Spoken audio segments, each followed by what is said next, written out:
എല്ലാ പ്രിയപ്പെട്ടവർക്കും പുതിയൊരു വീഡിയോയിലേക്ക് സ്വാഗതം. ഞാനിന്ന് കുറച്ച് ബീഫ് വാങ്ങിച്ചിട്ടുണ്ട്.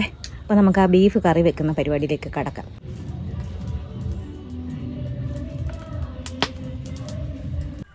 അപ്പോൾ അതിനായിട്ട് ഞാൻ അടുപ്പ് തീ കത്തിച്ചിട്ടുണ്ട്.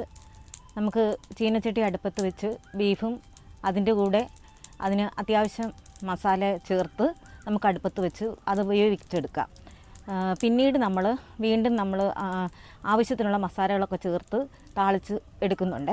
ഇപ്പോൾ ആദ്യം നമുക്കത് അടുപ്പത്തേക്ക് വെക്കാം. പ്രിയപ്പെട്ടവരെ, നിങ്ങൾക്കൊരു കാര്യം കേൾക്കണം.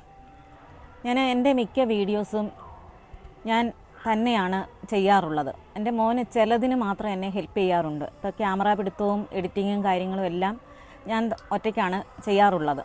അപ്പോൾ ഇന്നിപ്പോൾ ഞാൻ ബീഫ് കറി വെക്കുന്നത് മുഴുവനും ഷൂട്ട് ചെയ്യാൻ വേണ്ടിയിട്ട് ക്യാമറ ഓൺ ചെയ്തിട്ട് ഞാൻ അടുപ്പ് തീ കത്തിച്ച് ചീനച്ചട്ടി വെച്ച് വെളിച്ചെണ്ണ ഒഴിച്ച് അല്പം ഇഞ്ചി, അല്പം വെളുത്തുള്ളി, കറിവേപ്പില, അല്പം പച്ചമുളക് അരിഞ്ഞത് ഒക്കെ ചേർത്ത് ബീഫ് എടുത്ത് വഴറ്റി പാകത്തിന് ഉപ്പ് ചേർത്ത് ഗരം മസാല, മുളക് പൊടി, മല്ലിപ്പൊടി, മഞ്ഞൾപ്പൊടി അത്യാവശ്യം മാത്രം ചേർത്തൊന്ന് വേവിച്ചെടുക്കാൻ വേണ്ടി മാത്രം അത്രയും ചേർത്ത് അടുപ്പത്ത് വെച്ച് എടുക്കുന്നത്. അത്രയും ക്യാമറ ഓൺ ചെയ്ത് വെച്ചിട്ടാണ് ഞാനത് ചെയ്തുകൊണ്ട് നിന്നത്. പക്ഷേ എൻ്റെ ക്യാമറയുടെ സ്റ്റോറേജ് ഫുള്ള് എന്ന് പറഞ്ഞ് അത് തുടക്കത്തിൽ തന്നെ നിൽക്കുകയായിരുന്നു. ക്യാമറ ഓൺ ആവുന്നേ ഇല്ലായിരുന്നു. ഞാനിതറിഞ്ഞില്ലായിരുന്നു. പക്ഷേ അവസാനം ഞാൻ ചെന്ന് നോക്കുമ്പോഴേക്ക് എൻ്റെ ഒന്നും തന്നെ ക്യാമറയിൽ പതിഞ്ഞിട്ടില്ല. ഇങ്ങനെ സ്റ്റോറേജ് ഫുള്ള് എന്ന് കാണിച്ചിട്ട് മെസ്സേജ് നിൽക്കുകയായിരുന്നു. അതുകൊണ്ട് ഇപ്പോൾ രണ്ടാം ഘട്ടം എന്ന നിലയ്ക്ക് ഇനി വീണ്ടും എന്നല്ല, രണ്ടാം ഘട്ടത്തിലായിട്ട് ഇനി ബീഫ് പകുതി വെന്ത് കഴിഞ്ഞിട്ടുണ്ട്. ബീഫ് ഇനി നമുക്ക് പാകത്തിനുള്ള മസാലകളെല്ലാം ചേർത്ത് താളിച്ചെടുക്കുന്ന നമുക്ക് ആ പരിപാടിയിലേക്ക് ഇനിയിപ്പോൾ കടക്കാം. ഇത് ഉള്ളി, വെളുത്തുള്ളി, ഇഞ്ചി എല്ലാം വഴന്ന് വന്നിട്ടുണ്ട്. നമുക്കിനി മുളക് പൊടി, മല്ലിപ്പൊടി എല്ലാം ചേർക്കാം.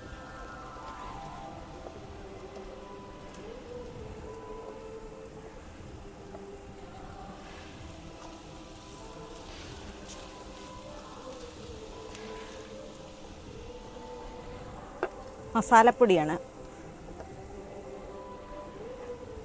മഞ്ഞൾപ്പൊടി,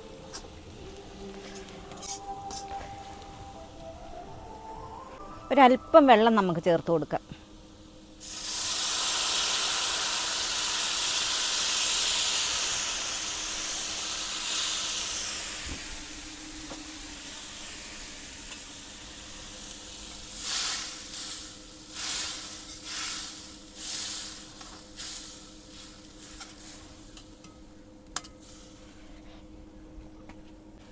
അരപ്പ് നന്നായി തിളച്ചിട്ടുണ്ട്. നമുക്ക് വെന്ത് വെച്ച ബീഫ് ചേർത്ത് കൊടുക്കാം.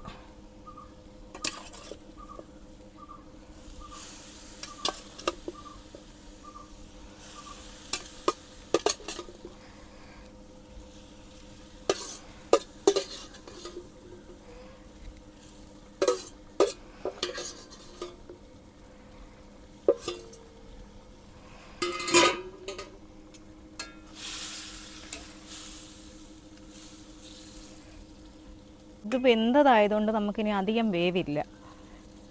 ഇനി ഒരല്പം ഉപ്പും കുറച്ച് കുരുമുളക് പൊടിയും കൂടെ ചേർത്തിട്ട് നമുക്ക് വാങ്ങി വയ്ക്കാം.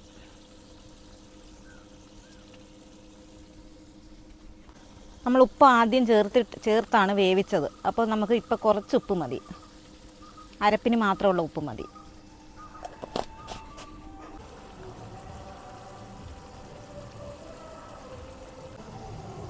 നമുക്ക് കുരുമുളക് ചതച്ചത് ചേർത്ത് കൊടുക്കാം.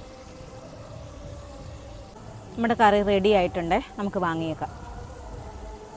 ആവശ്യത്തിന് മസാലയുടെയും ഇഞ്ചിയുടെയും വെളുത്തുള്ളിയുടെയും ഒക്കെ നല്ലൊരു മണം വരുന്നുണ്ട്. അത്യാവശ്യം ചാറുമുണ്ട്.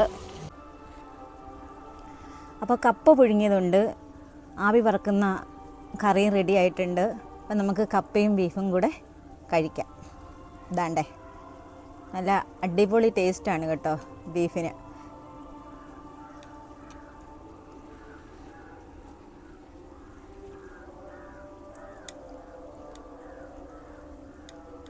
കണ്ടില്ലേ, നല്ല കറക്റ്റ് മസാലയും കാര്യങ്ങളും എല്ലാമാണ്.